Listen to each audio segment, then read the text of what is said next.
様、ただいまより待望の FXX 走行のスタートが刻一刻と迫っております。さあ、先ほどからですね、たくさんコメントをいただいているんですけれども、ピット前にはリポーターとして MC の柴田さんがね、おられます。そちらのですね、ちょっとイージさん、また川内さんにですね、もう少し聞いていただいて、レポートの方よろしくお願いいたします。はい、今、ピットエンドまで進んできました。そしていよいよコースインです。さあ、このコース内で入ってきました。あっという間ですね、入ってきます。下りのストーンからまもなくインターションしたこうちょっとね、やはりこうすっと終わってしまうような感じではなくて、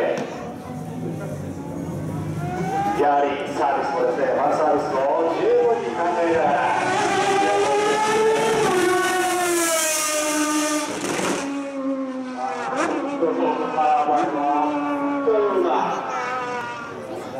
お願いしたいと思いますが、さあ、立体交差から再びこのメインスタンド、ギャラリーが多く待ち受ける中に